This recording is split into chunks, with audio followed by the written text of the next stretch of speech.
Hello and welcome to In a Spiritual Sense, where we discuss all things spiritual. From growing your intuition, speaking with spirit guides, diving into past lives, the paranormal, and more, join me, Stacey Piagno, where we work to bridge the gap between science and spirit.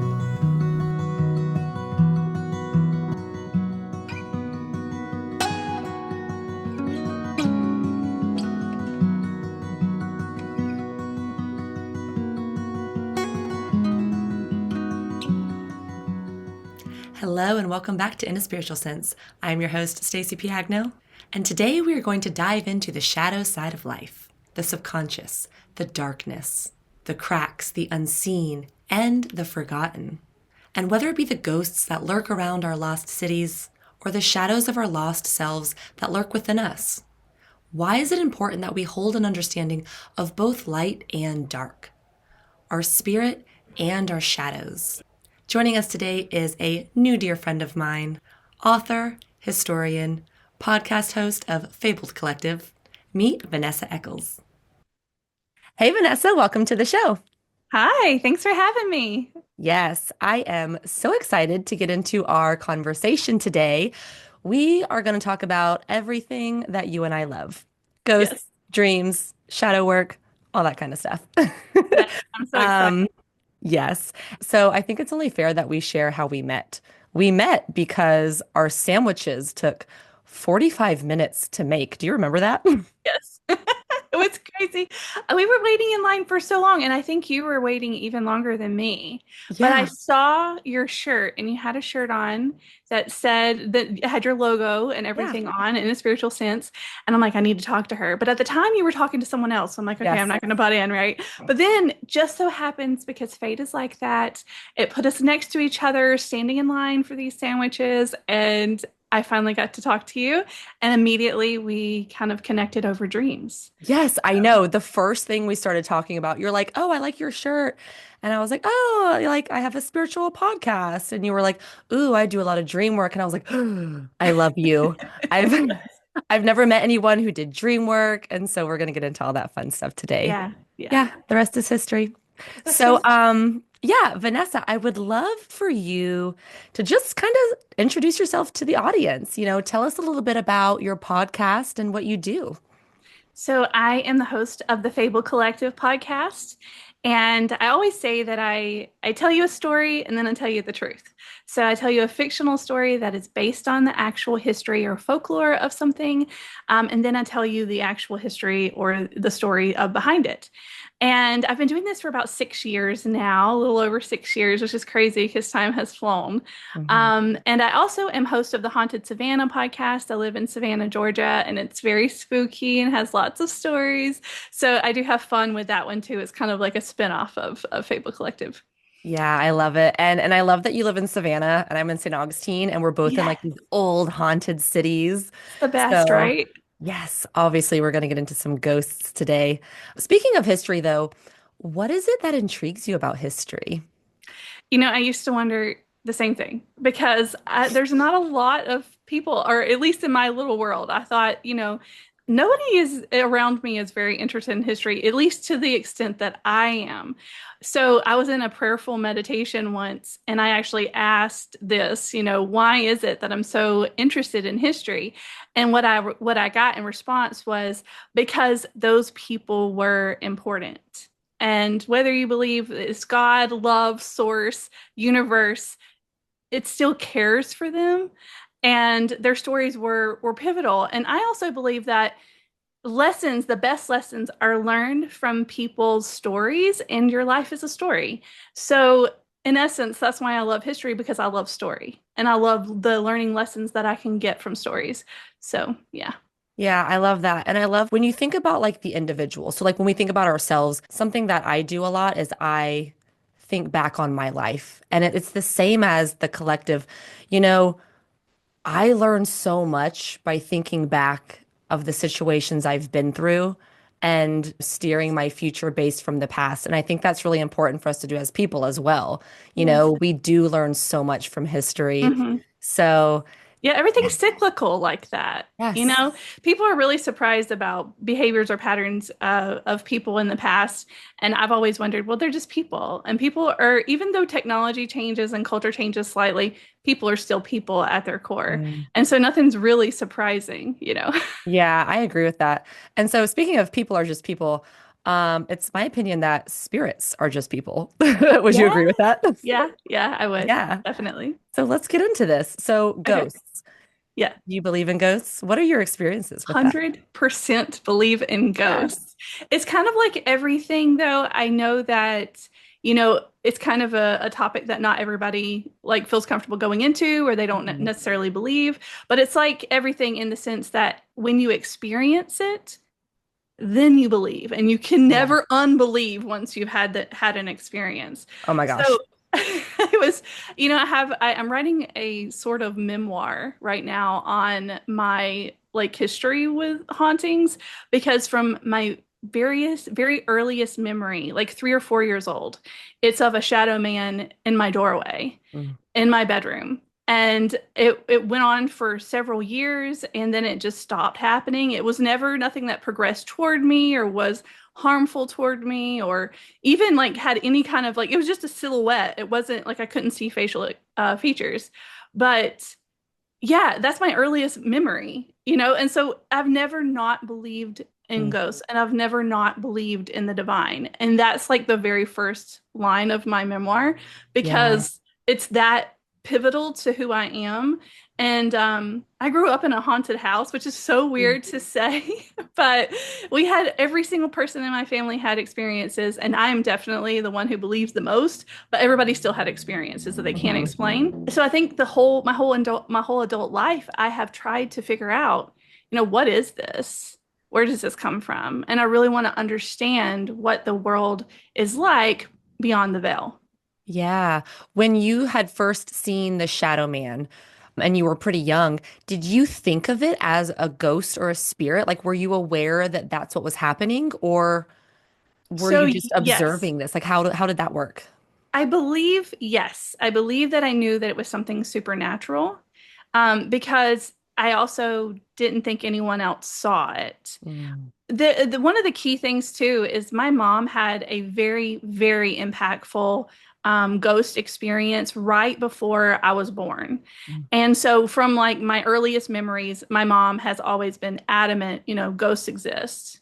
And so I've just never not believed that there wasn't like there's something else beyond this. Mhm. And the shadows, I even like we used to get so frightened of it, not because it ever did anything, because it never did. And there wasn't like something overwhelmingly negative about it. It was just something unknown, and that unknown is Mm. like fearful. So I used to go and crawl up in the bed with my parents, and even in their room, I would see it. So to this day, I had the habit of closing my bedroom door. I will Mhm. not have an open door in my bedroom if at all possible because I do not want to see the any kind of silhouette coming through the doorway. Yes. Yeah. You and I are one and the same because so when I was younger, I don't think I necessarily saw spirits, but I very much felt them. And I've Mhm. kind of talked about that before. I've been in the ghost tour industry for 10 years and I can feel where the spirits are. I think I've very purposefully closed off being able to see them because I was always like, there's nothing here. I can't feel it. I can't see it, but I would still feel them. Yeah. And same thing, I had to have my bedroom door closed. I would always go run to my parents' room in the middle of the night, probably every single night. And I remember, I may or may not have told you about this, but I remember running through the living room and like running through the kitchen, and I could feel there's someone behind the couch. And then I would pass through the hallway. There's someone in the laundry room. And then I would be in mom and dad's room. Yes. But same, it was never, I think, anything negative. I like what you had mentioned. It's just something that we're not used to.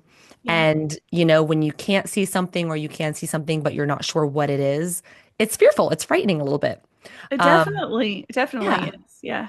And As I now, got older, I've been able to like develop that. I've always been sensitive, obviously, but I mhm, was like you for years. I wanted to close off. Like, I just don't want to see anything. mhm, Like, yeah. I don't mind feeling it or sensing it or whatever. I just don't want to see anything. But that really has changed for me in the past, I'd say like 3 or 4 years since I've been like doing like a daily meditation practice. So much in this world has opened up for me, including this sort of second sight or like in your mind's eye type sight. I don't really know how to explain it. I don't really have the right vocabulary for it. But like if I close my eyes and I really tune into somewhere, and I do share this in my podcast, Haunted Savannah, I share like personal, I go to places and I share what I see in those places. And I don't know. You take it for what you will, but it's impactful to me now to try to bridge that gap that I've been so fearful of over the years, because now I really don't fear it like I used to. And I think Mm-hmm. it's because I kind of know where I am and my own like security and strength in this. But yeah, for years I was like, please don't let me see anything. Yeah, no, we're so similar. It's funny, which is, why we've bonded so much. But I agree. It's, the more that you spend time in silence, or whether it's meditation or, journaling or some of these tips and tricks that we do, you start to develop your mind's eye and you start to become more comfortable with, I like to say, picking up information. I think a lot of times we're taught that you have to see something or you have to, hear something with your external eye or your external ear. But there's so many ways to perceive, especially when we're talking about the spirit side of life. So that's something that I've been developing as well and becoming more comfortable with. I think as I become more comfortable with myself, then my environment, I become more comfortable with my environment. So that's always interesting. It Tell me is. about, you have a spirit in your current home. I I forget, do. what is his name again? Can you tell us about him? I call him Robert, Yes. and he is actually in this room here. He lives in this room. I almost always feel him in this space, and I'm not the only one. Even people who are less sensitive than I am feel his presence in this room. Oftentimes, he's over here in this area. So what's so strange is before we owned this house for a while, and then we rented it out, and then we moved back in it. We only lived in it briefly in the initial term. And I definitely felt this, but it was like a time where it was like super chaotic and I really wasn't tuned in to everything. I was like going through, we were moving and it was a mess. But anyway, so when we moved back in, the renter before us shared the renters. There was a couple of women who rented here and they all had experiences. And they shared a lot of things that they experienced in the house and specifically in this room too. A lot of sensations. And I was just so surprised to hear that validated in that way. And it was totally random. It wasn't like we were like having deep conversations about ghosts in the house or anything. But I Yeah. was so grateful too that they shared this, because it is validating to know that other people feel what you feel. But right before we moved back in, I started having really intense dreams about a young man who was in it. I because of the dress and because I'm a history lover, it really felt very World War II era. And this house was built in 1914. So I just started digging in the census records for this address and found that there was, I believe he was a Marine who lived in this house during that time, and he was sent back home because he was injured during the war, and his name was Robert. And so I just really connected with that, and I believed this must be his name. He can be grumpy, but I love him. I think he's just another character in my life story. I feel like, Yeah. I talk to him. I mean, I know that sounds silly, but I do, and I feel like we have a good relationship. But he's very he can be grumpy, especially at night. If I'm working at night, he doesn't really like that. So we do have some boundaries that make both of us feel pretty good. And I've been told by the previous people who lived here, plus a friend of mine who's very sensitive, that there's also a child in the home, Mhm. but the two do not know one another. So the child and Robert don't know one another. I only sense the child very, very rarely, and it's usually like in the stairwell area. Mhm. Like I could hear footsteps and that sort of thing. And I feel like it's the kid, he's a little bit mischievous. Things fall sometimes really loud in the house, which is strange. That happens downstairs a lot. And we catch it. We have some like we have a camera in our living room, and it's never in the living room, but it catches the sound of it. Hmm. So that's kind of interesting, just to kind of be like, oh yeah, there's definitely Oh something going on. yeah, you're pretty bold to put a camera in your house because then you Oh, get I to want really the see. evidence. I have a Yeah. whole, listen, I have a whole folder on my phone of possible paranormal activity from all the house, like, well, the last house that I lived in, this house, and anything anybody ever sends me. Plus, anytime I've done like, paranormal investigations, I'll have Hmm. that there. And so, yeah, Yes. I've got a collection growing. That's amazing. You mentioned a minute ago that you don't think the boy and Robert perceive each other. Why do you think that is? I wish that I knew more on this topic. This is something I would like to know, but I don't know that they're on the same planes, if that's the correct term. I don't Mhm. know, but it's almost as if they are in different dimensions or planes or something of that sort.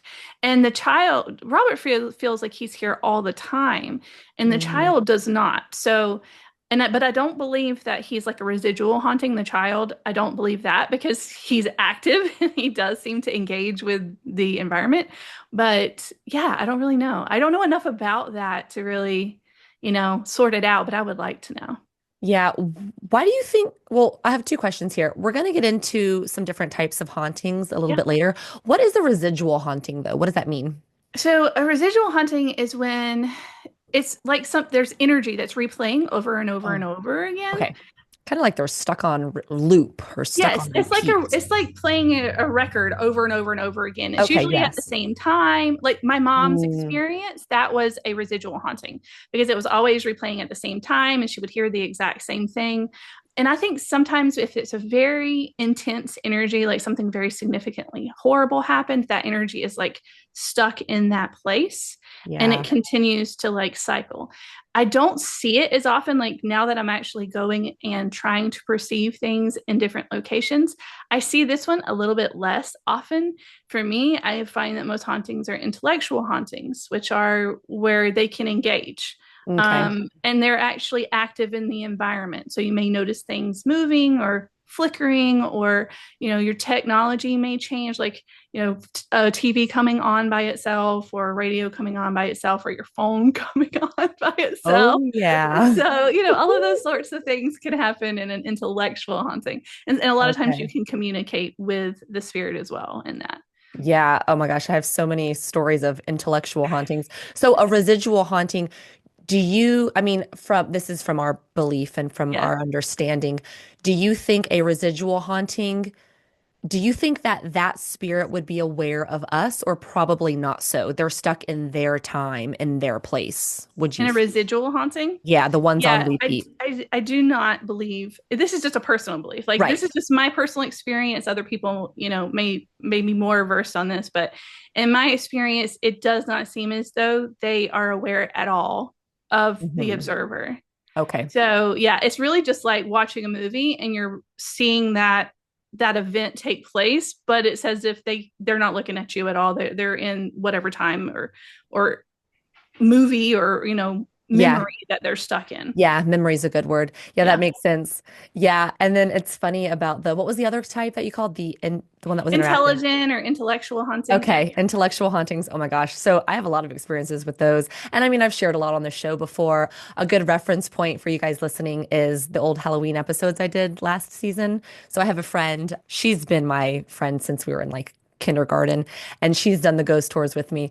But I'll share this quick story. We were filming the episode Mhm. and we were talking a lot about St. Augustine history. Also, guys, I'm going to come on Vanessa's podcast. We're going to talk a Yes. lot about St. Augustine history and So all the excited. ghosts. So excited too. Um, but yeah, so we were talking about one of the big mainstream guys, and this was in the late 18th century in St. Augustine, was Henry Flagler. Henry Flagler built the whole town during that time. He built some of the big hotels, which is now turned into Flagler College. And we were talking about he had been married three different times, and I believe it was his second wife. And she ended up more or less going crazy because she was on medication, which at that time had a lot of opium in it. It was, a lot of drugs, and she was kind of lost her sense of self. And so we were talking about her and this story of how she was kept up in this room and she basically went crazy. She had been playing with a planchette, which is a Ouija board. Mhm. And when Morgan and I were talking about this, we had been filming for maybe half an hour. The whole rest of the hour of our podcast got erased, Oh and the no. word planchette was on repeat for an hour. And so, of course, we filmed the whole episode and we didn't realize that this had happened. And I bring this up because it was an interference with technology, who we both believed Yes. was her. I believe her name was Ida Alice. And so I say that. Don't come. But it was funny because we had to refilm the whole video and I played a little clip of it where the word planchette, aka Ouija board, was just on repeat. And something funky happened with that technology. I mean, I wasn't doing anything different than any other day. I had filmed many episodes before, but it was just crazy how spirits can definitely interfere with technology. Have you ever had any experiences with your technology being, Yes. yeah, tell me. So, so I'll mention one. So we were in the Juliet Gordon Low house in Savannah, and this is my husband's actually. And we were taking photos, and we're taking many photos back to back because that's the Yes. way to really see the movement and the change in a room. And all of a sudden, my husband's phone, who was also taking photos, just totally shut off, and Mhm. he could not get it to turn back on, which was so strange. It was not dead. It was just strange. And it wasn't until we got out of the building and back into the bus that the phone would come back on, and it was Mhm. totally fine. So that's like one example, but a very recent example was I had jury duty last week. I think I Yeah. shared this with you. And it was the court was really big on, don't have any kind of like noise happening in court. So if your phone goes off, they're going to take it up.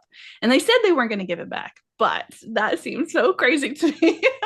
But anyway, so I was really nervous that my phone was going to make a noise. So I turned it completely off.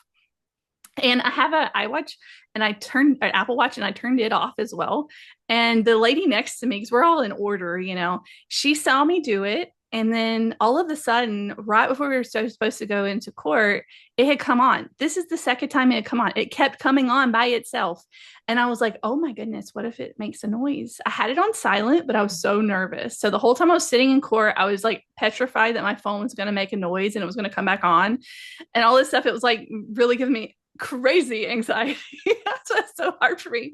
Yeah. But anyway, and then I haven't told you this one. The next day, I was cleaning in my kitchen, and all of a sudden, my TV comes on in the Mhm. living room. And I'm like, okay. So I go in there and I'm like, maybe the dog stepped on the remote or something, right? The Mhm. remote is not where the dog could even reach it. And I'm like, wow, this is happening again. So I do have that sort of thing weirdly happen. And in my childhood home, the haunted house, which I feel like there's a lot of houses that are haunted, though, in all fairness, because, Yeah. I just, I can't be the only one who's lived in multiple haunted houses, right? It So follows you. I'm just very sensitive to it. But yeah, in my childhood home, one of the things that happened on repeat was the doorbell ringing. Mm. It would ring every day around the same time. Like when we would sit down Ooh. for dinner, it would ring. And there, of course, it wasn't like ring the doorbell and run off some kids or anything. It got so annoying that my dad, who is an electrician, actually cut the cord to the doorbell because he was like, Yes. this is like really getting aggravating. And we never used the doorbell. That's just, it wasn't like it was a huge house. If you knocked, you could hear it, right? Yeah. So he cut the cord and it still went off. And my dad, as an electrician, that like blew his mind because he's like, there's no way that still happened. And it did that for months occasionally. And then finally kind of fizzled out. But Mhm. and then I had my radio would come on randomly, lights would flicker in that Mhm. house. It was very charged, very active haunting in that house. That's so funny. It reminds me about this story when I was doing the ghost tours. We had the ghost tour company was in an original 1920s home. So it's downtown St. Augustine, and the home is actually on top of a cemetery. Mm. So, of course, there's lots of stuff going on in there. And we would always start at the house, then we would go on a little walking tour, and we would end in the house. And we would have the lights down with like a few little side lamps on. And I would end telling a few stories inside of the home. And there was so much crazy stuff that would happen. And your story about the doorbell reminds me. So, the home at the time, it was also being used as a gift shop. So, customers could come in and they could buy like the ghost t-shirts, and then there was toys for kids. And at this particular time, there was a bunch of these little toy tambourines. You'd have to put batteries in them and you would hit them and then they would all start lighting up. And so there was a night, and I mean, this had kind of happened a couple times, but the night where it was the heaviest was, I was in the middle and I was talking about some of the spirits in the home, some of which were children. And we knew of a lot of kids who lived in the house. And every time I would talk about the kids, this one night in particular, all of the toy tambourines would start flashing off, and they were all around the room. And so they all started going off on the shelves. And everyone was freaking out, I myself love it. included, because like I always kind of joke, just because I tell ghost stories doesn't mean I'm just as freaked out as you, or I'm not just as freaked out as you. Yeah. So, anyways, that had happened, and I think it had happened a couple other times. And so I told my boss, I was like, Diane, the toys were going off again last night. And she goes, really? Because I took all the batteries out of them. So Oh they weren't, my. yeah, they didn't have anything in them, and they still went Amazing. off, which just proves, Mhm. spirits are in that place where they can manipulate that kind of energy. It's It's amazing. I crazy. love it. I know, it's so creepy. Have your parents, what do your parents think about this? Do you ever talk to them about this? Yes, it was a regular talking point.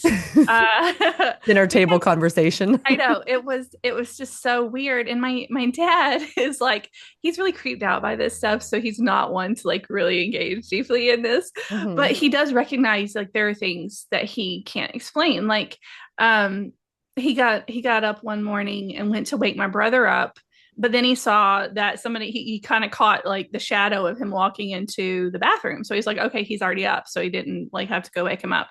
Hmm. But it wasn't him. Ooh, It wasn't anyone. And just weird things like that. Like you just couldn't explain, like footsteps. My mom once heard it was a two-story house. And so she was downstairs and you could hear like on the second story if there was like, movement or yeah. somebody walking or whatever. It was early in the morning. We had already left for school and she all of a sudden hears like these like sound like kids running across the floor, and Yes. she thought it was us not having gotten on the school bus, and so she kind of runs upstairs kind of fussing at us, what are you doing, why did you miss the bus, Yeah. and there was nobody there, so it was just story after story. It was constantly something. Yeah. So we talked about it often. And I know that my parents are believers in that because of those experiences. And yeah, I don't know. It's crazy. It's just crazy to have like it was normal though. Like Yeah. it was a normal thing. It was so normal that like even when I had friends come and stay over, they would have experiences. Ooh. I've had friends leave. They wanted to leave in the middle of the night, called their parents, and like, I'm not sleeping here because I felt something in a closet, or I felt something in the bathroom, or I felt, the lights flickering, or saw that the radio comes on by itself, which Oh yeah. always like conveniently happened when we had friends over, really creep everybody out. Yeah. I was Yeah. the same when I first started doing the ghost tours. It was a little after high school. And like I kind of how you were saying, like I was never not a believer, but I hadn't quite had any experiences yet. I mean, I know I was always a little fearful as a child, but I didn't really understand that that's what I was feeling until I was older. But yeah, when I started doing the ghost tours, I mean, the experience just started to come and come and come, and it was like, Yes. okay, like this is so real. And then it became, you go through these different phases where you're like you're either a believer or not a believer, and then like you're totally sold. And then you have so many experiences that you're like, okay, this is just life. This is just normal. They're just people like us. Yes. Yes. It became such a normal thing for us that in like our little small community that we lived in, that our house was kind of known to be haunted. It Mm. was just kind of like pegged as the haunted house. And it is not a house that you would look at and be like, oh, that's haunted. It's a very normal suburban home, Oh, right? yeah. But it became such a real thing for us and like such a normal that we actually leaned into it. And when I was in like middle school to high school, I had a Halloween party every year. Ooh. And it was like an epic thing. Like the whole family got involved. We would move out of the upstairs, the whole upstairs, and we decorated it as a haunted house. And Cool. we had a whole experience like where you had to, it was kind of like before they did like those escape rooms, but it was kind of Yeah. similar to that where you had to go through these like different rooms and kind of work your way out of it with like Mhm. riddles and all kinds of stuff, you know. But Yes. we like actually is how I met my husband. Which Ah, he came that's to one of my amazing. Halloween parties, which is totally befitting for our little spooky souls. But Yes. yeah, That's awesome. I love that. How do you perceive spirits? Like, what is your strongest clear sense, or what does it look or feel like for you when you are in contact with a spirit? I have it's so it depends because like my senses are very strong. Like I feel them first. But if I were to like go into a meditation state where I close my eyes, I can see what's happening, whatever they're trying Mm. to show me, whatever visuals they're trying to show me. I'm a very visual person. So I think that's really strong. But if I'm not tuned in through meditation or like through closing my eyes, then I'm going to sense it first. And that sensation is really strong because I can even like drive by a house Yeah. and feel where something is in the house. And I've never been in it. I don't know the layout, but I can tell you exactly where it's at. If it's a very strong energy, and Mm. especially if it's a very negative energy, Mm. I can feel it stronger.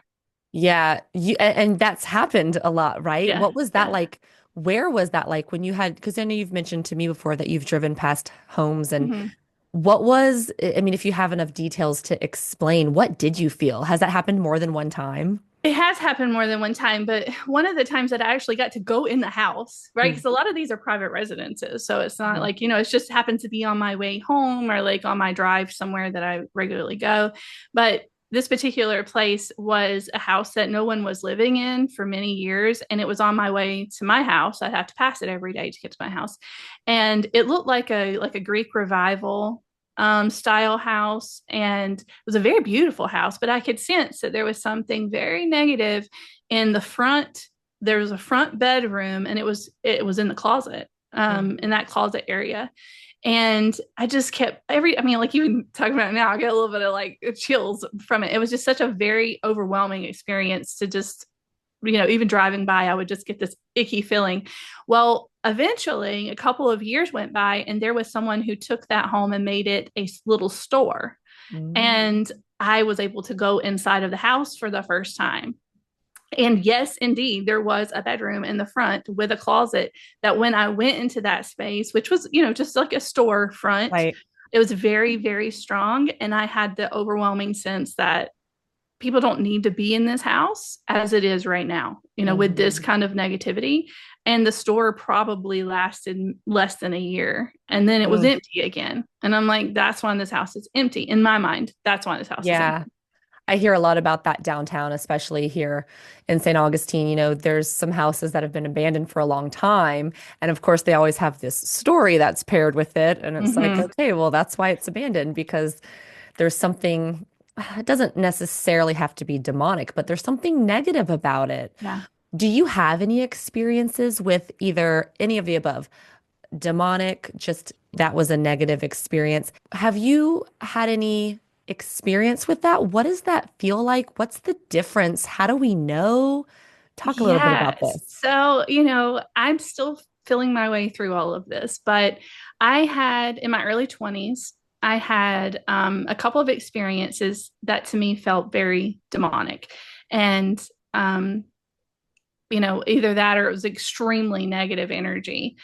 So one of the experiences was I felt personally attacked by an entity in a home that I was in. It was not attached to the home, and that was the difference too. Is that this wasn't attached to the home. This was attached to me in a season, and it was a season Mm. of spiritual growth for me, and it felt very personal. But it was also a season of high stress. It's going through a lot of life changes, and it wasn't until I actually confronted this. And what's so strange about this, and I don't share this story very often, but when I went to confront this thing, it wasn't my voice that came out. It did not sound like my voice that came out. It sounded like a voice that was extremely powerful and I believed was like a divine voice.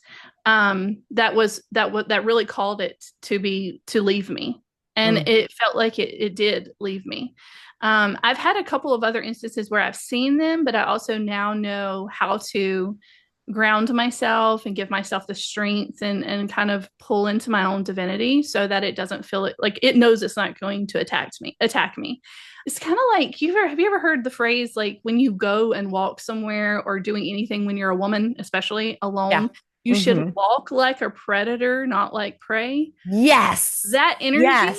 is how you protect yourself from dark, negative energy. And I can see it again with the other site. It's very, it looks like skin that's melted, charred. It's very scary looking. It doesn't look like a spirit that's a person. It's something totally different. And again, I don't have enough of like the framework of understanding to know exactly how all of this works, but that is something that I don't encounter it often, but I do think it actually goes towards attachments toward people. At least that was my experience. And also I had sleep paralysis, which feels very demonic also. Yeah. Okay, so let's get into sleep paralysis in one Yeah. second. I have one more Okay. question though. Okay. Why do you think things that are heavy or dark or negative or demonic are attracted to certain people? Do you have a theory on that? So my theory, and this is because it's played out for me, is that they're a distraction meant to steer you away from what you're supposed to be doing in this life, what you're meant to be doing. And a lot of times during seasons of stress, you're vulnerable. Your armor is a little thin or you're tired. And those things, that low vibration of stress and exhaustion, it leaves you a little bit vulnerable to that sort of negative energy. And I do think that they're here to distract you, to steer you away from your purpose, to take you away from light. And especially the closer you get to actually making a Mm. breakthrough, you may feel that happen a lot more. That kind of energy try to kind of keep you down. Does not want you to get what you have, what divine love God has for you. Yeah. That's my personal belief. Do you think there's a purpose to that? Like, how can we spin this and make it beneficial for us if we're dealing with Oh yeah. something that's negative, right? Whether it be a Well, negative spirit yeah. or just internal negative feelings. How do we Yeah. deal with that and flip it? Well, everything's a lesson, right? Mhm. Yeah. So again, learning, I think that one of the most powerful ways that we can tap into this in a positive way is know that one, you are close. If you are experiencing that, you're on the right track Yeah. because you're meeting that resistance for a reason. But you do want to try to like higher your vibration, keep yourself grounded in gratitude and love and light and prayer and meditation. If you believe in spirit guides, definitely tap into that as well. Just ground yourself in that way as much as possible. But again, I think definitely keep in mind you're on the right track. But also, this is an opportunity for you to delve into your own strength and your own power and really channel that divinity that lives within you already. Tell it, tell it Yeah. what it needs to know, which is you're not welcome here. I'm going to be living in my own power and I'm going to follow my path, regardless of whatever distraction or resistance that you're giving me. Yeah, it's You almost know, like a catalyst for us to step into our confidence and into our absolutely. power and for us to step into our connection with spirit. Absolutely. Sometimes if someone's floating around without beliefs or without maybe anything to inspire them or anything to lean on, like you said, it seems that they Mm-hmm. can be very vulnerable to this kind of energy. And Mm-hmm. sometimes maybe that's what you need to grow a connection with spirit and a positive connection with spirit because spirit is everything. So, okay, let's get into dreams a little. I know that you had mentioned sleep paralysis. What is sleep paralysis? Because I talked a little bit about it in the Mhm. past, but I will be honest, I don't know anything about sleep paralysis. And I don't even know if what I was experiencing really was sleep paralysis.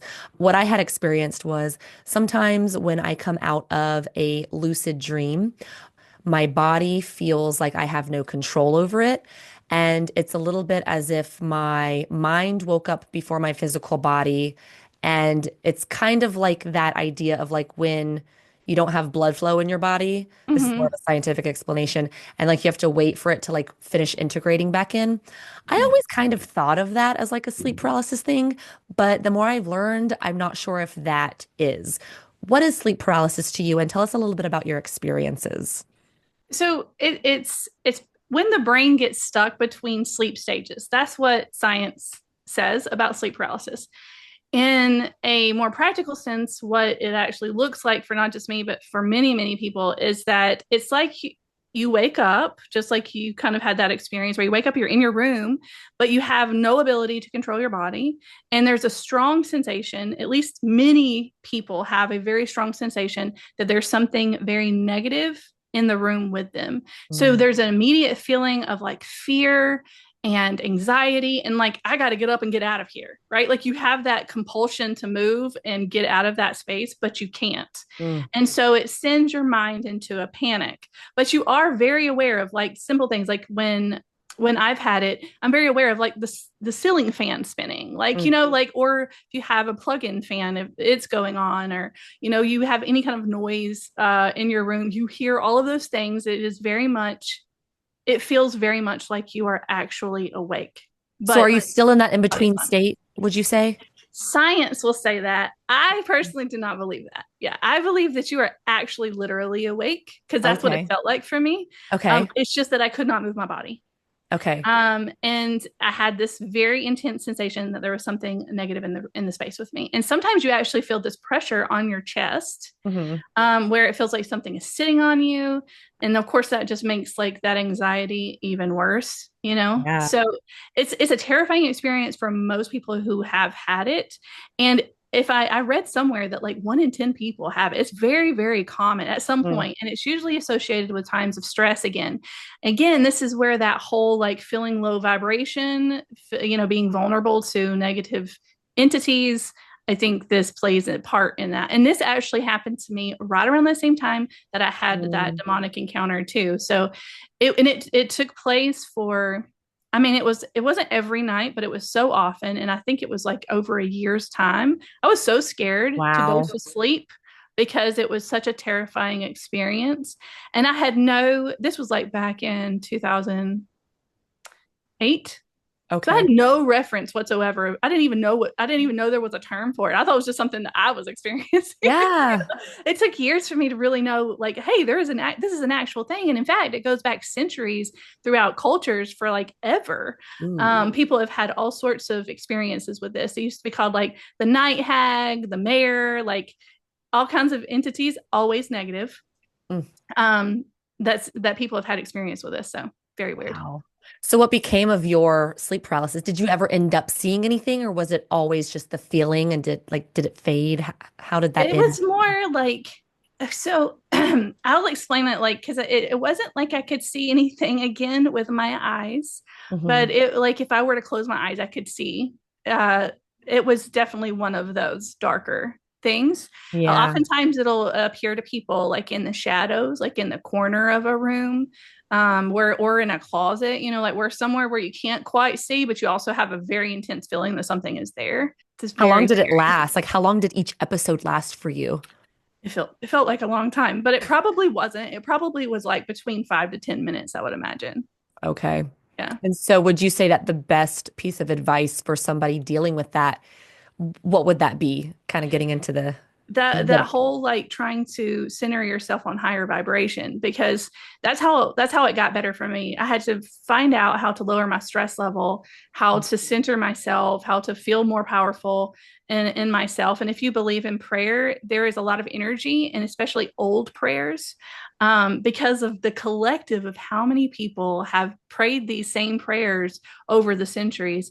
So, I mean, even if religion isn't your thing, the energy itself is powerful and positive. So I've found that like the Lord's Prayer, for example, really helped me, and it still does, fight off negative energy. Yeah, Give it no, a that's try if great you're advice. experiencing something like that because it's very scary. Yeah, prayer is a great way to charge energy, especially with that collective energy, as you were Yeah. saying. With other dreams, I mean, have you had spirit visitations before in dreams? What about like non-demonic or non-negative Yes. Yeah. spirits Yeah, of visiting you in course. dreams? Yeah, so my uncle passed away a few years ago. And, you know, we were all really sad. It was a horrible experience. But about 2 days later, he came to me in a dream and he expressed that he was like, didn't want to leave my aunt, was a little fearful, you know, to move forward. And I'm like, it's okay. It's going to be fine. This is what it's supposed to, this is what you're supposed to do. You're supposed to move forward. And then he did. And then a couple of months later, I had a few other dreams about him, and they were always messages for my Mhm. aunt.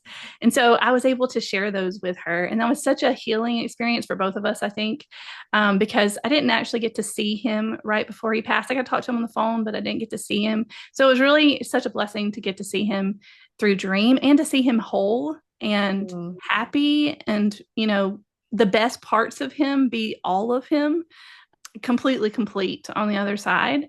And I think it was really impactful for my aunt too, you know, just to know that he's still thinking about her and he's still reaching out to help her through and in this time of, you know, sadness.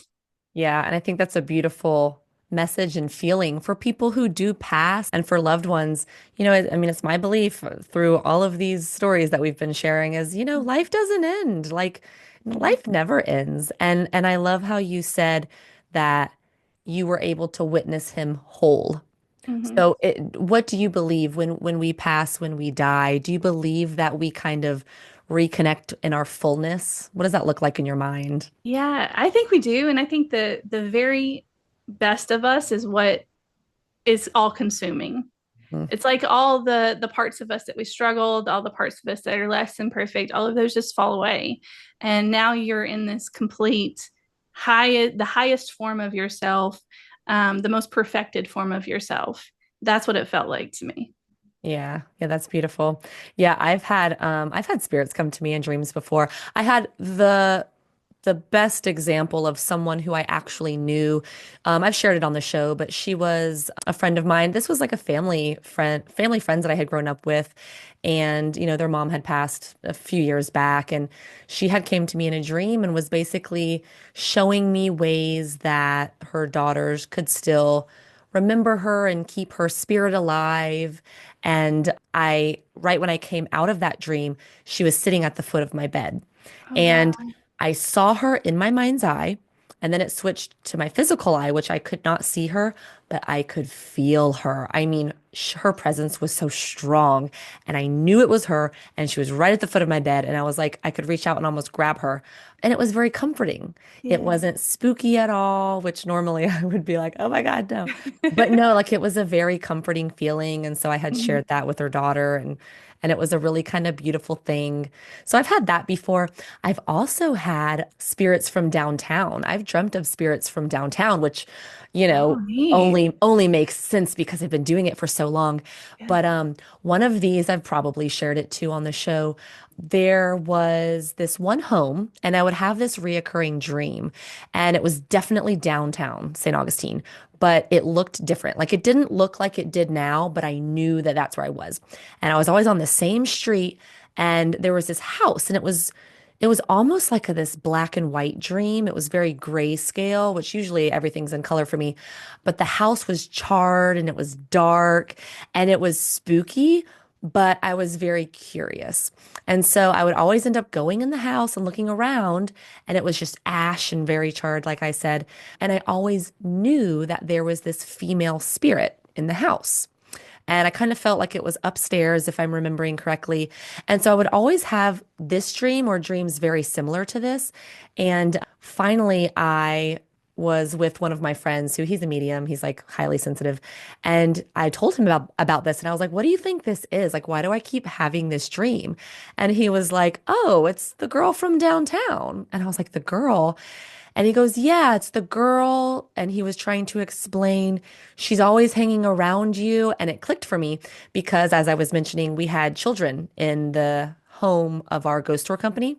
And I could feel them quite often. And I kind of just knew that they were there because we would always talk about them. But I had other psychics come on the tour saying, "Oh, yeah, like the kids, they love you, they hang around you." I mean, of course, like I'm a teacher, so I Yeah. always have that kid energy around me. But apparently it was her. And my friend was telling me, "Yeah, she's trying to show you how she died." And she had apparently died in a fire. And he had seen the whole thing, how you're talking about. I mean, he sees, Yeah. he's incredible. And he said, "Yeah, she's showing me how it happened. And I guess her dress had caught fire. And it was this whole thing, but she kept showing me in dreams." And so after I knew that, I was always very aware of it. And so, I would go to bed and I would say my little boundary prayer, like, this is a place for me to sleep. And I would, have really strong boundaries.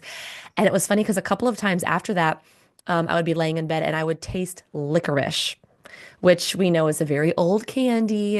It was totally her. I mean, it was definitely her. Have you ever had any feelings like with other senses? That's the only one I've ever had with taste, because I'm very similar to you. I see in my mind's eye and I feel things. Every now and then I'll get things in my mind, almost like a hearing. But that was the first time I've ever tasted something. Has that ever happened to you? I haven't ever tasted anything but smells. Oh yeah. Smells are really powerful to me, especially in relation to my granny. She had her own like signature scent. And Hmm. so there was once, this has been a couple of years ago, I was looking for my uncle who had passed away when he was 2 years old of leukemia. And we had no idea where he was buried. And so I was in Montgomery at the time, and I had remembered this story that my aunt had told me, that she had went to the funeral and she could see like a radio tower in the background, like not too far from the burial site. And I'm like, man, that's not a lot to go on. And my aunt had already passed away. And I talked to the remaining family, and nobody really knew. They knew it was in Montgomery, but they didn't really know where. So I went and like searched all these cemeteries to try to find him, and there was no record of his name. But I did find some actual family members who had helped with the burial. And when I went to visit their site, there was a radio tower right in front of me. Mm. And I had this strong impression, and I don't know if this is true, but I had a strong impression that he's buried in their plot, and it's just not marked because they didn't have the funding to be able to Mhm. put anything. And I don't know, but that's just my impression. But it was so amazing to see the radio tower, and then I had this smell, and it was the smell of my granny. And I just felt like she was with me and kind of helping me guide me through that process. And yeah, that was pretty magical. And I smell her regularly. I even bought Yes. the perfume because when I wanted to connect with her, because she was such a strong, powerful, had such a great, she was sweet, but she was very strong and powerful. Hmm. And like when I think about what I want to become, I think about my granny. And so sometimes when I really want to like channel her strength, I'll like wear her perfume. I'm Oh, wearing it now, actually. that's So amazing. yeah, smell is something that does happen to me, especially with my granny. That's so cool. I love that. Speaking, I want to go back to dreams for a minute. You have a really cool way to find meaning in your dreams. And I know we were kind of joking earlier that we both love dream work. For those who maybe don't think dreaming is significant, what do you think is the purpose of dreaming? And there can be different answers to this, but what Yeah. comes up for you? Well, they've become very, very important to me. They are the bridge to the other side for Mhm. me oftentimes. So, I spoke about my uncle. That's when I mean, around that same time, I really started paying attention to my dreams, because I've had dreams that felt like memories. And so that's more like reincarnation type stuff, which I do think sometimes that happens through them. But I just think they bridge us to information that we need in the time that we're in. And so I started studying dreams a little bit, and I came across Carl Jung's work on active imagination. And I started putting that into practice. And how that works is, especially if you're a visual person, you can kind of go into a meditative state, taking several deep breaths, putting yourself back into that dream and replaying that dream like a movie in your mind until you get to like the climax of the storyline. And then you ask if there's another character in your dream, you ask, why are you here? If you're the only person in the dream, then you ask, why am I here? Or what do you have for me? And immediately you're going to either feel something or the other character will actually tell you. And it's pretty powerful, especially if you already have a meditative practice where you can kind of hold that visual without distraction for a little bit. I've found that a lot of people do get something from that. I know that has worked for me almost every time. Sometimes, especially if the dream is a nightmare, I have encountered not just with me, but with a couple of other people that the other character will scream Mm, instead of give you an answer.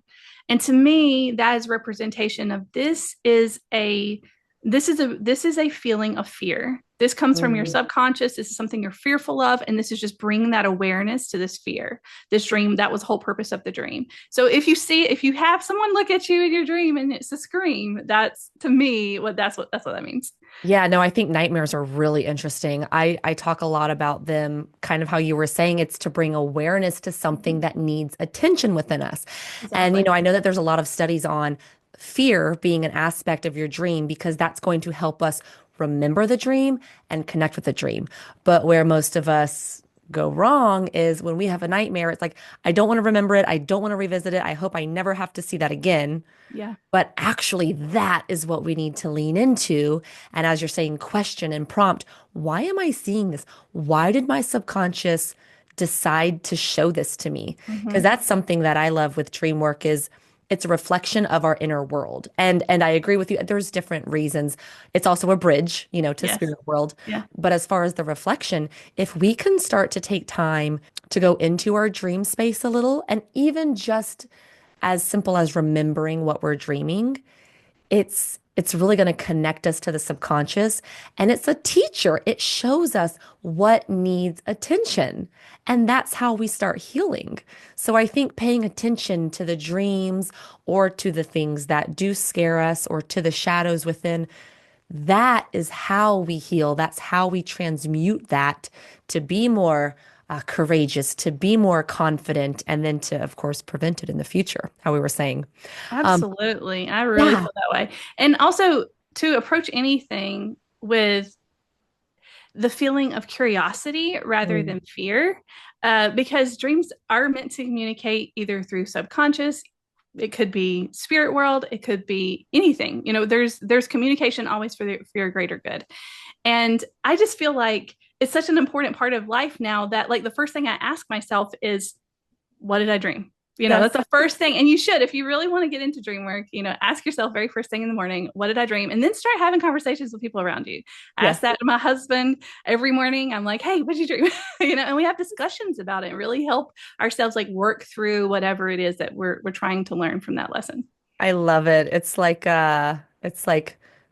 what's a good term for it? It's therapy, but it's like therapy seems boring to me. This is like spiritual therapy. It's funny. So I've started opening dream circles now. So if anybody's interested, go to my website. I have information about that. But the way that it all started was I was taking a family trip to the Bahamas. It was 2 summers ago now. And my cousins were there. I have two girl cousins, and then one of my younger cousins had a friend there. And so we would wake up every morning and we would all get our coffee and we'd sit around the boat. We had a little houseboat. And me, my mom, my aunt, and my cousins and her friend, we would all sit and say, okay, so what did you dream? And we would start dissecting them and we would question each other. And it was so much fun. It And so is. that's kind of how my dream circles, started with that. And so I'm so excited about your dream circles. I I love that idea. know. It's going to be so much fun. So, yeah, can you tell us about a time when you tried this visualization technique? Like, is there one, I know that you say you do it a lot, where you go back and revisit the dream, you go to the climax, then you ask something specific. Is there one example that was very powerful for you that you could share with us today? Just to kind of give us an example of how it works and maybe what you got from it. I'm trying to think of a specific example. Oh. How about your guide? Did that happen through this visualization technique? Alistair. What was his name? Um, so no, that was more meditation. Okay, okay. Oh no, I did. Okay, no. That was a dream, but I didn't have to, I did not have to go through this visualization process. Sometimes in some of the dreams, we kind of know that there was some meaning to it, right? Hmm. So one of the things that happened just recently was I had a dream about a person I was actually reading a book by, and she had invited me to her house, and she had given me two rings that had been given to her by two different people, and they were gold rings, both of them, and they were quartz stone, and then she put them on my pinkies. And so we kind of talked, you and I kind of talked a little bit Yeah. off camera about this, but she said that one of them, which seemed like the more important like part of the dream, I couldn't even write it down. That was so frustrating in my dream. Is like I couldn't type on my phone because I couldn't get my phone to open for some reason. And my husband was in the dream with me, so I'm like, Brandon, write this down. Like I need to remember this name. And she actually spelled it out for me. And the whole time, I actually went through several other dreams that same night, but I kept hearing just hearing Alistair Worcester, like Alistair Worcester. You gotta remember this name and look it up. And of course, I couldn't find anything on this name at all when I woke up in the morning, but I could not wait to look it up because I'm like, something significant is here. Hmm. And then I went back into meditation, and there was a new character, or I say character because I'm a storyteller, but a new guide that had showed up in my meditation space. And it was Alistair Worcester. So, it's an amazing thing to see that in dreams, sometimes they can even be like introducing you to something else, something Oh, that you yeah. weren't maybe aware of. But Mm. I only do the visualization process when I can't pull the information from the dream that I'm needing to get, which I found over time I'm better and better about already knowing by knowing the symbols, by knowing, having more of a communication with through meditation with things. So yeah, there's multiple ways to decipher dreams. That's just one if you can't get anything like just by your actual internal knowing. But yeah, sometimes it'll just be you keep hearing this name and you got to look it up, or Yeah. hearing something that's supposed to be for you at that time. That's amazing. I tried this before too. It was the weekend that we had met. Cool. I had the dream. I've told you so the dream was I was on the beach and there were these two twins. They were old men and they were just laughing and talking to each other. Meanwhile, I'm walking around them and I'm like looking at them and I'm listening to them talk. And I knew that they were saying something very specific. Mhm. And I ended up waking up and I was like, oh my gosh, what were they talking about? Like it was such a symbolic dream. Two twins, they were men, and I'm just like, they said something very specific. And so you had told me about this technique, and I went back and I was visualizing the dream, and I visualized myself walking up to them, and I'm like, Spirit, what did they say? And it took 5 seconds or so, and it came to me. And they said, you got to give more moon to your sun, and you got to give more sun to your moon. And it was such a cute Which message. Like, yeah, girl, balance yourself with that masculine and feminine. I love that because I remember you telling me about this, and that was the theme of that weekend, like the Yeah. sun and moon and the balance between the harmony of each. That was just very, very impactful during that whole It entire space. It was showing up was. for all of us in different ways through meditation, automatic writing, dreams. It was showing up in every way. Even like when you did our tarot readings, it showed Yes. up too, which was Yeah. amazing. And so Yeah. for those of you listening, we were at a big podcast conference together. That's how me and Vanessa met. And yeah, we were all getting different downloads of sun and moon. And we were talking about it a lot because the cool thing about the whole weekend was we would spend our day going to all of these classes and courses, and it was very much about the masculine and about the production and using the computers and growing your podcast and all of this stuff and marketing. And then in the evenings, we would go and do all of our spiritual work and our subconscious work. And so the whole weekend was representative of that. And we were Yeah. all tapping into that energy. And because we all, do dream work and writing and things like that we're talking about today, we were able to use it to our benefit and take meaning from it. And I think that's something that's so important about using your intuition and growing with it and befriending it. I think that's so important for our growth and health and all this good stuff. So, Definitely. Definitely. yeah. Good stuff. Um, do you have any other helpful techniques that you could just kind of quickly go through for people to get in touch with their subconscious? So, other than dream work, what are some ways that we can grow a relationship with our subconscious? Or That's what a do good you do? question. So the meditation really helps me a lot. Um, I have a guide whose name is Sasha, and she really helps me navigate things. And I Hmm. do a lot of meditation, and I have like a meditation, I don't know, area that I go to. I'm always in the forest. I always have a little cabin in the forest. It's filled with my favorite things. And there's always coffee and books and a Yes. cuckoo clock and an owl. And like, it's just like perfect for my little fantasy world, right? And Sasha always, I can ask her and communicate with her, what do I need to know today? That's a common thing that I do in meditation every day. What do you have for me today? And just ask. And some days it's like rest or you better get busy, you need to get to work, or she'll have something very specific for me. And that's pretty amazing. And then you actually reintroduced me to automatic writing because I'd done it before and it kind of spooked me out. But now I feel so silly about that because when I went back and read it, it was not spooky at all. I think it was just the idea of channeling something like that felt so like abnormal to me at the time. But Yeah. now, since you reintroduced that to me, I've been doing that in the mornings, and that's been really helpful too because all the things I need to hear, need to be reminded. It's like having a morning pep talk, through that whole experience. So that's been really, really helpful. And taking walks regularly. I need to be in nature. That's something my body really needs, and I am like a tree lover, and so I need to see trees in my life on a daily basis. So Yeah. that's something that's very important for me to get grounded and connected with my subconscious and my soul and all that's higher and higher vibration for myself. Yeah, I think that's really important. I'm the same way. I think the easiest thing is to go out and be in nature. I mean, you don't have to go in like the straight woods, but Yeah. we talked about that in the past with grounding and just the frequency and all of those ions that surround us. It's literally rejuvenating you, Mm-hmm. with spirit, with the most pure form of spirit, and it's putting you on those high frequencies to be able to tap into what you need. And I love using our subconscious to wake us up in the morning.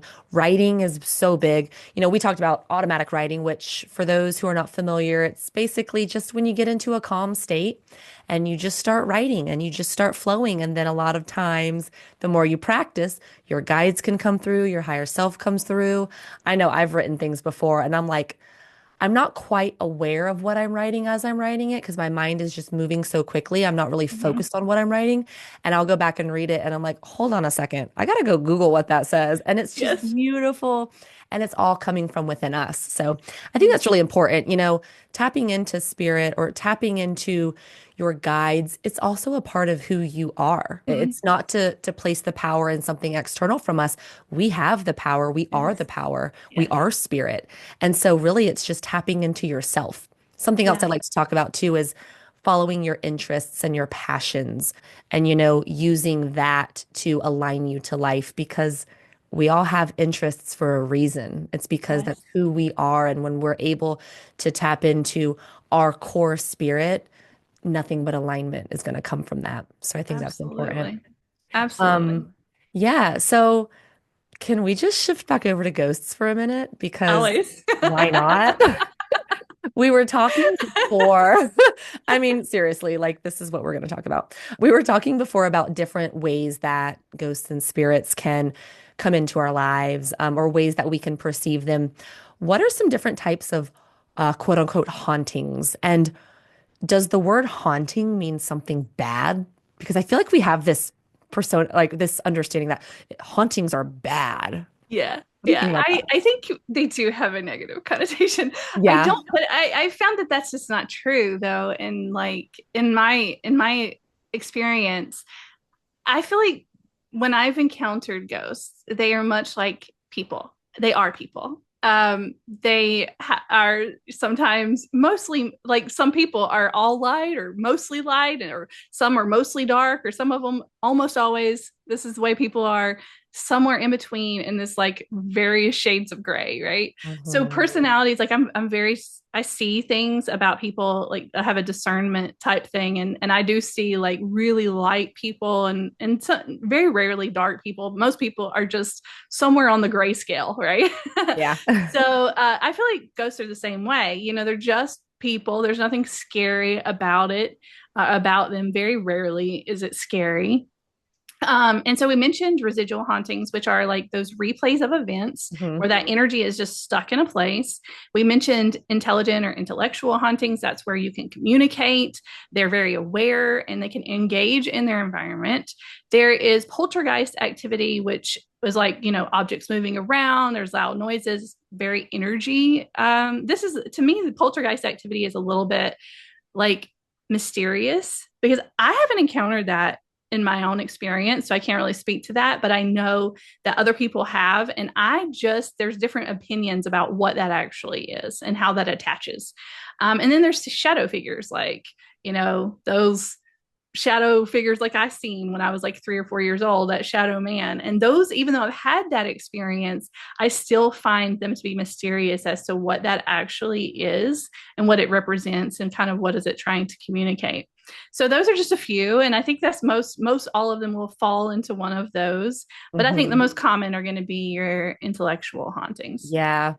Speaking of like the poltergeist energy, what do you think happens? I guess either within ourselves or really we're talking about external energy. So externally, what do you think happens when people don't take time to work on their energy? I mean, does energy get stuck? Does it turn into that dense energy? Is that what poltergeist energy is? Is when we almost create a perception of something dark or something hasn't been given attention or cleansing and it turns into something? Is that what poltergeist energy is? I mean, it could be. It's oftentimes teenage girls, and it's usually people who are, you know, having significant emotional changes or emotional feelings. So it Hmm. could very well be something that's just energy that hasn't been dealt with, and it actually manifests externally. That's definitely a possibility. Okay. I do think that it's important to deal with all of our emotions and our childhood traumas and our fears and all the negative energy that's within us, though, because I do think it can manifest, maybe could be externally, but it definitely could manifest, I believe, like in our bodies. I think that could make you sick. I think it can make you have Yes. illnesses. And also, I just think that you could carry over these kind of traumas and fears and negative things into the next life, into possible future lives if you believe in reincarnation. I just think that that's part of our purpose in this life is to deal with that stuff, the stuff that we don't want to deal with. We need to deal with it. Yeah. It just makes for us having a better life experience, but also it kind of shines a light for everyone else to know that, hey, this is possible. You don't have to carry around fears and traumas and all the things that are negative and have happened to us. You don't have to carry it around forever. Yeah, I've heard people talking about this before to where like if you have a negative attachment. No, so yes, there not only is that negative attachment gaining something from you, but you're also gaining something from that. So Mm. energy is always being exchanged, whether we know it or not. And so I think that's important is like when we are not acknowledging these things within us, one, as you mentioned, it can manifest into actual sicknesses or ailments that happens all the time. I mean, cancer, I believe cancer is from I believe cancer is all created by ourselves, you know, but we won't get into that today. But yeah, so I think a lot of times when we're not in a healthy mindset and we're on those lower frequencies, it's like when you get in a relationship with somebody who is unhealthy for you. You know, Mm. like you start dating the narcissist or you start dating someone and you guys are always arguing, it's almost like you subconsciously enjoy that, or it's like you need that. You're feeding off of that energy Sure, just yeah. as much as it's feeding off of you. So that's always an interesting perspective that I've heard of. So if we have any negative attachments, definitely start by going internal and seeing, well, why are you calling that in? And then we Mhm. can get into the frequency level. Why are you resonating with that? So Mhm. I think it's so important to do energetic hygiene and cleansing with some of the things that we've talked about today and whatnot. So to end us, you talk a lot about superstitions on your show, and I think this is so much fun. What is a superstition? I study folklore a lot, and superstitions are to me just an extension of the folklore, a extension of what a culture has deemed as meaningful, or like it's a sign. So there's a few. I have a Yeah, few. give us some examples.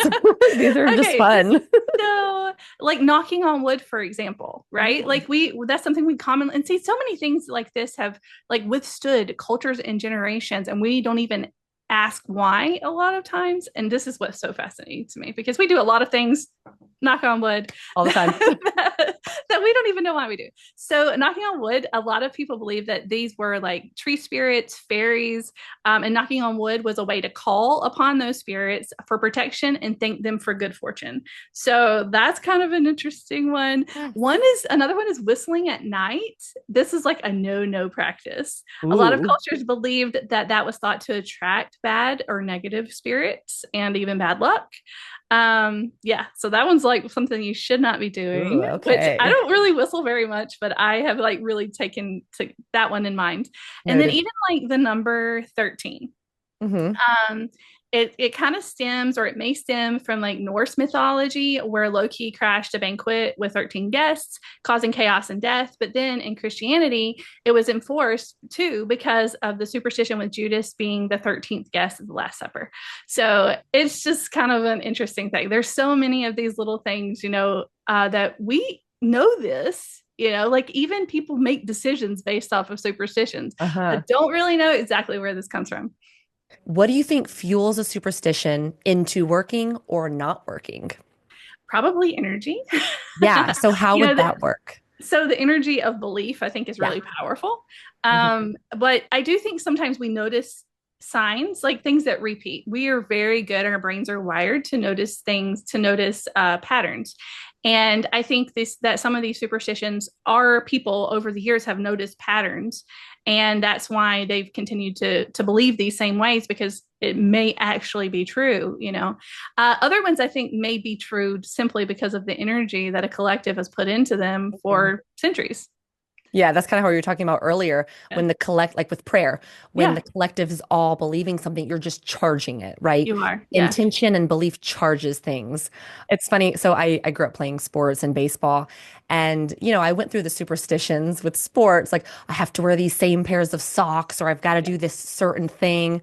And then after a while, I was like, okay, hold on though. Like, I don't want, like, what if I can't find one of my favorite socks? Or, like, what if it's, got a hole in it? Like, and so I kind of stopped the superstition in regards to my athletic career because I'm like, uh-uh, I'm gonna win today no matter what. I'm gonna throw this strike no matter what. Screw these socks. And so it's Yeah. just funny because I I would love play that. around with both of them. I would Yeah. either charge it and like use it, Yeah. or I'd be like, nope, not today. We're not Yeah. following the superstitions.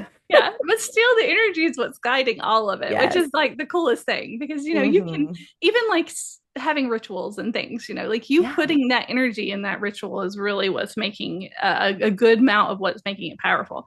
The same thing with superstitions. I think they're fun. I think the origins of them are really fun to just kind of know why we do these things, like knocking on wood, or why seeing a black cat is bad luck, or seeing a rocking chair moving by itself means that something spooky is happening. I Oh my love the gosh. origins of those. Yeah. Yes. What's the black cat one? I feel like I've learned that before. I may have even talked about it. Remind me, what is the superstition with the black cat? So it's like so a lot of times cats are considered familiars, and like in witch terms, Hmm. and so it was considered bad luck to have them cross your path in a lot of cultures. Some cultures actually it was positive, but yeah, so it's just one of those things. I think it's neat to explore them, and I think a lot of people are interested too. Like I have fun, I do a lot of reels with superstitions because that seems to Yes. be the ones that people enjoy. Yeah. I still use the knock on wood and I know it Yes. works. I'm always like, Yes. knock on wood. Yes, it does. I believe I that love that. too. All right. Well, Vanessa, Tell us about some of your books. So you're an author. What kind of books do you enjoy writing, and what are some that you've written? So I love to write dark fantasy, anything spooky. Yes, and I like to write books too that are kind of inspired, similar to the podcast, inspired by history or folklore or a story that actually happened. One of my recent ones is about Alice Riley, which is a story in Savannah. She was hanged for murder, and I wrote a fictionalized version of her story. So it's called Hanging Alice. And I also wrote another one called Yule. That was a recent one too. And it's kind of the folklore about Grayla, which is like very wintry folklore.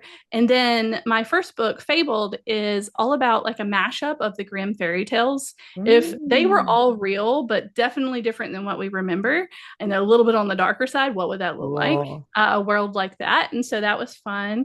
And then I have a middle grade book for like middle school students that's called Red Ribbons. And it's kind of a play on like personification of a house and these two sisters, and there's all these mysterious keys and impossible things. And it's a very fun story that's very fantasy related, and yeah, kind of spooky though. Of course, you got to throw Yeah. a little bit of Yeah. that flavor in there. Oh, I love it. Yes. Well, Vanessa, this has been such a treat to have you on. Is there anything else that you would like to touch on or leave our listeners with before we head out? I think we covered some fun stuff.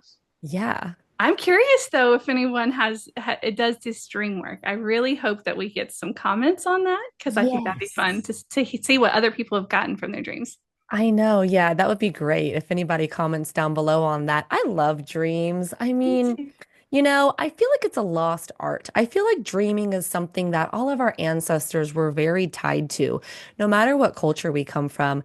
And it's just become like this forgotten, non-realistic part of us that's couldn't be further from the truth.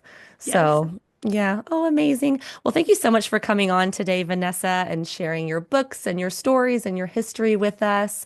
It's always a pleasure, and I really loved having you on today. Thank you so much. I loved it. Yes. Well, guys, that's all we have this week for In a Spiritual Sense. If you enjoyed today's episode, please use it to inspire those around you, and I'll see you next week. For those looking to connect further, please feel free to send emails to info@inaspiritualsense.com or hit me up on Instagram, where you can find weekly inspiration and updates. I look forward to connecting with you.